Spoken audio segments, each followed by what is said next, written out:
Hello everyone, welcome to the Lakshyam academy.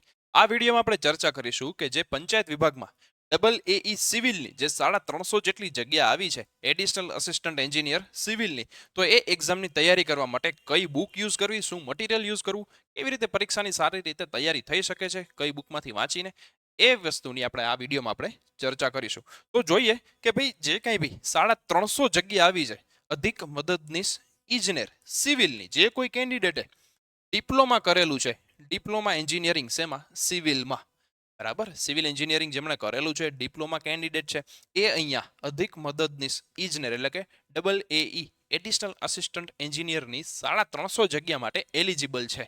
કોઈએ diploma કર્યું હોય કે પછી D2D કરેલું છે તો એ પણ કેન્ડિડેટ અહીંયા એલિજિબલ છે. કોઈ એવું કેન્ડિડેટ કે જેમણે ડિપ્લોમા નથી કર્યું પણ માત્ર ને માત્ર BE કરેલું છે તો એ અહીંયા એલિજિબલ નહીં થાય એઝ પર નોટિફિકેશન. તો પહેલા તો આપણે ચર્ચા કરીએ કે ભાઈ આ જે 350 જગ્યા છે પંચાયત વિભાગની ડબલ એઈ સિવિલની, એનો આખો સિલેબસ શું છે. તો તમે જોઈ શકો છો કે ભાઈ ટોટલ 200 માર્કનું પેપર છે. 200 માર્કનું પેપર છે, બરાબર. ટોટલ ટાઈમ પીરિયડ 3 કલાકનો, 3 અવર્સ ઓફ ડ્યુરેશન, રાઈટ. તો ભાઈ 200 માર્કનું પેપર 3 કલાક આપી છે અને 1/3 શું છે, નેગેટિવ માર્કિંગ. 1/3 શું છે, નેગેટિવ માર્કિંગ છે. આ વસ્તુ આપણે ધ્યાનમાં ભાઈ રાખવી પડશે. ચાલો, તો ભાઈ 200 માર્કનું જે આખું પેપર છે એમાંથી સૌથી પહેલા વહેલા જોવા જાવ તો જનરલ અવેરનેસ અને જીકે 35 માર્કનું પૂછાવાનું છે. આની અંદર કયા ટોપિક્સ આવશે આપણે જોઈએ તો કે તમે જોઈ શકો છો કે ભાઈ જનરલ મેન્ટલ એબિલિટી અથવા તો general intelligence, history of India અને Gujarat, cultural heritage of India and Gujarat, geography of India Gujarat, sports, polity, constitution, Panchayati Raj, બરાબર. એવી રીતે ઇકોનોમી છે, કરંટ અફેર છે. આ બધા આવા 10 થી 12 ટોપિક છે. હવે આપણને એમ થાય સારું સાહેબ 35 માર્ક સારું થઈને આટલું બધું વાંચવાનું, આ તો દરિયો છે. તો આ સાચી જ વાત છે. આપણે 35 માંથી 35 કોઈને આવે નહીં અને આપણે લેવાય નથી. કોઈને આવે નહીં મીન્સ એમ નથી કહેતો સાવ ઇમ્પોસિબલ છે, પણ વસ્તુ થોડી અઘરી છે. અઘરી છે મીન્સ કઈ રીતે, કારણ કે આ જે કંઈ બી ટોપિક્સ છે, બરાબર, જીએ અથવા તો જીકે ના દરિયો છે. કેટલું કરી શકશું આપણે. એની સામે તમે જોવા જાવ તો ગુજરાતી ગ્રામર, ઇંગ્લિશ ગ્રામર અને આ મેથ્સ રીઝનિંગ, બરાબર. તમે જોઈ જ શકો છો કે જે ભાઈ જી ટ્રિપલ એસબીની જે કંઈ બી એક્ઝામો લેવાય છે એમાં પણ મેથ્સ રીઝનિંગ આવે જ છે. અને ગૌણ સેવાની જે વર્ક આસિસ્ટન્ટ કયો, work assistant civil or double A સિવિલની જે તૈયારી કરી જ છીએ આપણે, તો એમાંય મેથ્સ રીઝનિંગ આવે જ છે 60 માર્કનું. અને એ 60 માંથી આપણે આરામથી 45-50+ માર્ક લઈ છીએ. તો એની સામે અહીંયા તમારું જો 25 માર્કનું છે મેથ્સ રીઝનિંગ, બરાબર. તો એવું તો નથી કે અહીંયા કંઈક મેથ્સ રીઝનિંગ અલગ આવશે. મેથ્સ રીઝનિંગ તો ઈ જ છે, બરાબર. તો આપણું અહીંયા મેથ્સ રીઝનિંગમાં જો પકડ સારી હોય છે તો અહીંયા કંઈ 25 માંથી 20+ તો આરામથી માર્ક આવી જ શકે, રાઈટ. એવી જ રીતે ગુજરાતી અને ઇંગ્લિશ ગ્રામર છે તો એ જો 20-20 માર્કનું છે. અહીંયા કોમ્પ્રિહેન્શન નથી, ગ્રામર છે, ઠીક છે. તો આ 20-20 માર્કનું છે તો આ ત્રણેય વસ્તુ ભેગું થાય અને 65 માર્ક જેટલું વેઇટેજ ધરાવે છે. એની સામે જોવા જાવ તો 35 માર્ક શું, જીએ ને જીકે જે દરિયો છે. એવું નથી કહેતા 35 માંથી આપણે હું 0 લઈને આવવાના છે, એવું નથી. પણ એક તમે અહીંયા નોર્મલ તૈયારી કરો છે એમાં 35 માર્કમાં, અને આ 20-20 ને 25 એટલે કે 65 માર્કમાંથી મેક્સિમમ કવરઅપ થઈ શકે છે. આ વસ્તુ એવી છે તમે કરી શકો. ગુજરાતી ગ્રામર, ઇંગ્લિશ ગ્રામર અને મેથ્સ રીઝનિંગ આ કરી શકાય. કરી તો આવી શકાય છે, પણ આપણે સૌ જાણી છીએ કે એન્જિનિયરો માટે કેટલું ટફ અથવા તો અઘરું પડે છે. કારણ કે આપણે તો આ વસ્તુ એટલી બધી કરી જ ના હોય ને, હિસ્ટ્રી ને એવું ટેકનિકલ પોર્શન જ વધારે ભણ્યા છો, બરાબર. ચાલો, અને એ સિવાય 100 માર્કનું શું છે ભાઈ, ટેકનિકલ. તો મહત્વની વાત એ છે અથવા તો પ્રશ્ન એ છે કે સાહેબ ટેકનિકલ માટે કઈ બુક વાપરવી, કઈ MCQ કરવા, ક્યાંથી કરવા, બરાબર, કઈ સારી બુક છે. તો કે ભાઈ તમે ઇન જનરલ જોઈ શકો છો કે આપણને અહીંયા નોટિફિકેશનમાં આપેલું છે પરીક્ષા આપણે પ્રોબેબલી જાન્યુઆરીમાં આવી શકે એમ છે, બરાબર. કઈ પરીક્ષા, કે પંચાયત વિભાગમાં ડબલ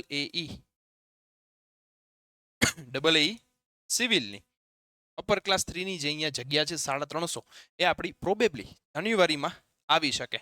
એનો મતલબ શું થયું કે હાલ તો ઓક્ટોબર છે, 2 મહિના બાકી છે. તો 2 મહિનામાં કેવી રીતે તૈયારી કરવી. ઘણા ખરા કેન્ડિડેટ એવા હોય જેમણે સારી તૈયારી થઈ ગઈ છે, ઘણા એવા હોઈ શકે જેમને તૈયારી સાવ નથી થઈ, ઝીરો છે, પહેલી વાર ફોર્મ ભરશે, હોય આવા ઘણા હોય.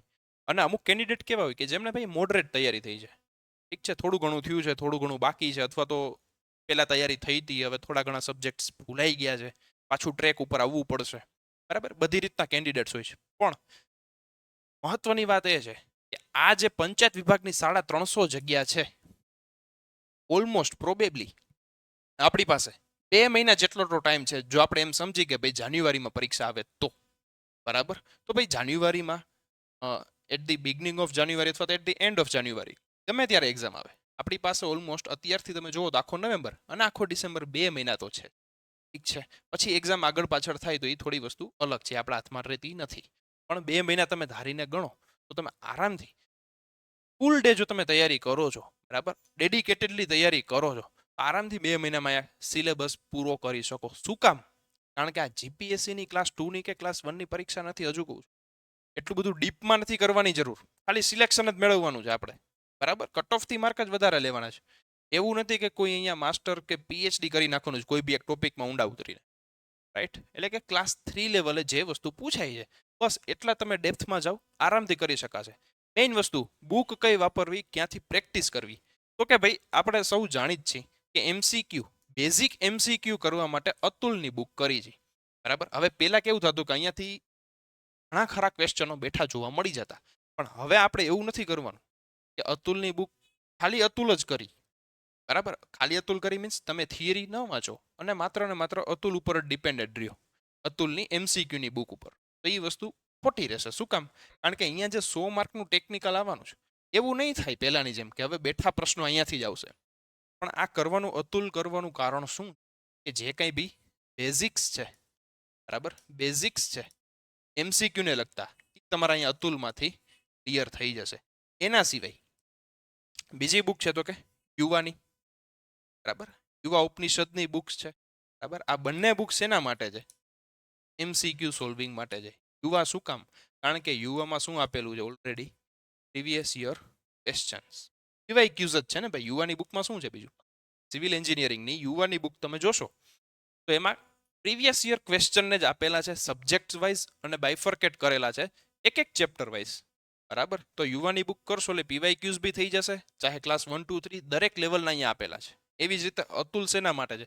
તો કે જેણે કોઈ દી તૈયારી જ નથી કરી, સાવ પહેલી વાર અહીંયા ફોર્મ ભરશે, તો ભાઈ એના માટે આ બેઝિક વસ્તુ કરવી ઘણી જરૂરી છે. શું કામ? પ્રેક્ટિસ સારી થશે, બરાબર. હવે અહીંયા જે ક્લાસ 3 ની પરીક્ષા છે તો કોઈ એવું કરવાની જરૂર નથી કે તમે ભાઈ ગુપ્તા કરી લો કે પછી મેડ ઇઝીની બુક કરી લો, બરાબર, કે આઈઈએસ માસ્ટર કરી લો.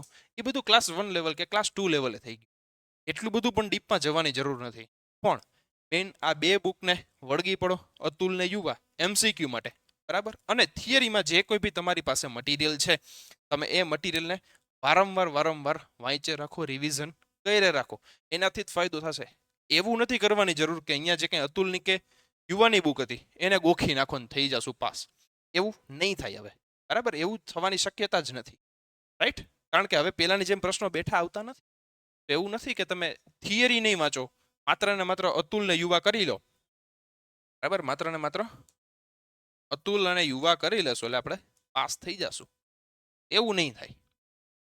અતુલ ને યુવા કરવાની જ છે, પ્લસ જે કંઈ બી subject wise theory, subject wise theory, આ બંને ભેગું કરશું ને ત્યારે સરસ મજાનું લેવલ થઈ જશે. ઠીક છે.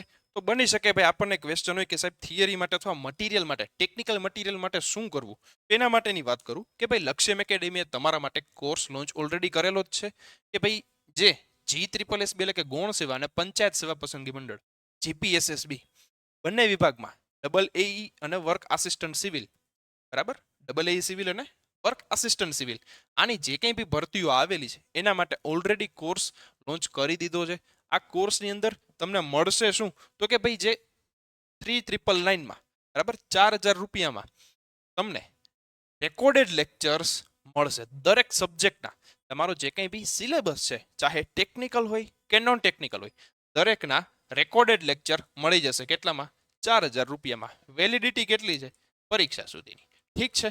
ચાલો બીજું શું મળશે? તો કે અહીંયા તમને 5 ફૂલ લેન્થ મોક ટેસ્ટ મળશે કે જે છેક સુધી એક્ઝામ દેતા પહેલા જે કંઈ પણ મોક ટેસ્ટ જરૂરી છે, ફૂલ લેન્થ મોક ટેસ્ટ છે, બરાબર, કે જે પ્રેક્ટિસ માટે ખૂબ જ જરૂરી છે, એ પણ તમને અહીંયા મળી જશે. અને આની સાથોસાથ જે કંઈ પણ આપણને થિયરી માટેનું મટીરિયલ જોતું છે એ તમને ફ્રીમાં મળી જશે, રાઈટ? તો ટેકનિકલ પોર્શન માટે તમારે જે કંઈ થિયરીનું મટીરિયલ જોતું છે એ પણ અહીંયા કોર્સની જોડે જોડે જ તમને ઘરે પહોંચી જશે, બરાબર? એનો મતલબ એ થયો કે 4,000 રૂપિયામાં તમને દરેક સબ્જેક્ટ વાઇઝ વિડીયો લેક્ચર પણ મળી જશે અને થિયરી માટેનું હાર્ડ કોપીમાં મટીરિયલ પણ મળી જશે. તો તમે અહીંયા વર્ક આસિસ્ટન્ટ અથવા તો ડબલ કોઈ બી એક્ઝામની તૈયારી કરવા માંગો છો તો તમે લક્ષ્યમ એકેડેમી સુધી કોન્ટેક્ટ કરી શકો છો, બરાબર? ગૂગલ પ્લે સ્ટોરમાં લક્ષ્યમ એકેડેમીની એપ ડાઉનલોડ કરી એપની અંદર આપણો કોર્સ તમે અહીંયાથી પરચેસ કરી શકો છો. જો તમારે વધુ માહિતી જોઈ છે, કોઈ બી કંઈ ક્વેરી છે, તો અહીંયા દર્શાવેલા મોબાઈલ નંબર ઉપર આપ કોન્ટેક્ટ કરી અને વધુ માહિતી મેળવી શકો છો. મળીશું આવી જ રીતે નવા વિડીયો લેક્ચરમાં. ત્યાં સુધી મને રજા આપો. જય હિન્દ, જય ભારત.